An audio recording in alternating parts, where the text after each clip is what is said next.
That night, the police pushed, and when they pushed, we pushed back. It was no more.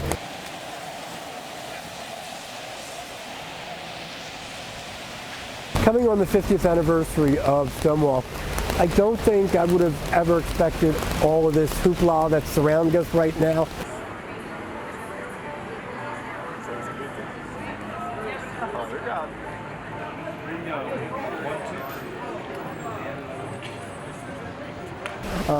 Behind me is the bar, which on the night of June 27/28th, 1969, as an 18-year-old, I was inside of.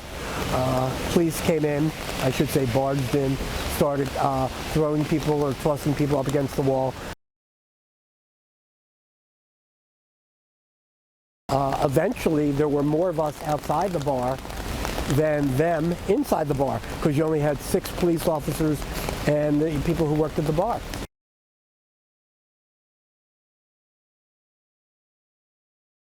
The spirit of Stonewall through Gay Liberation Front went from that night all the way through the first, what we called Christopher Street Liberation Day. That was the first Gay Pride. And during that whole first year was the first time that this community was out loud and in your face. We were no longer going to be invisible. And we weren't going to march just one day a year. We were going to march and be out every single day of the year.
So it really is, I can see through time here.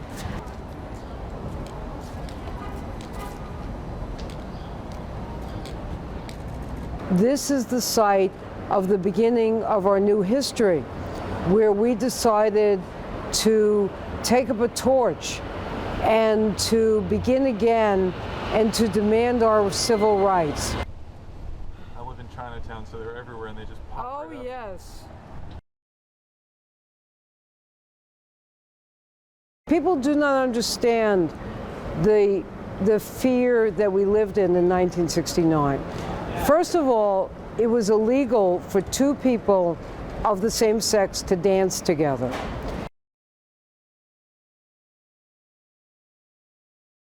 If you were in the wrong clothing, you were going to be pulled aside, stripped probably by the police, by a woman police officer, and sent to jail.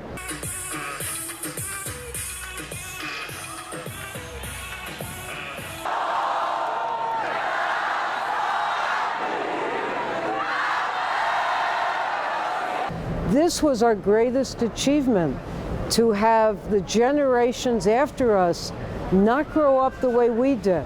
When we walked up 6th Avenue and other streets that first June day, and we said, join us, we didn't know that the world would join us and be proud. But so many people did that it has changed the way that people grow up in this country. The gay rights movement is important because it makes us visible. By making us visible, it ends the monster in the closet image of who we are, because we are your sisters, your brothers, your uncles, your aunts, and your cousins. We are everybody and everywhere, just like you are. So the gay movement gives voice to those people who are trying to end invisibility. And I think we've done a good job over the last 50 years.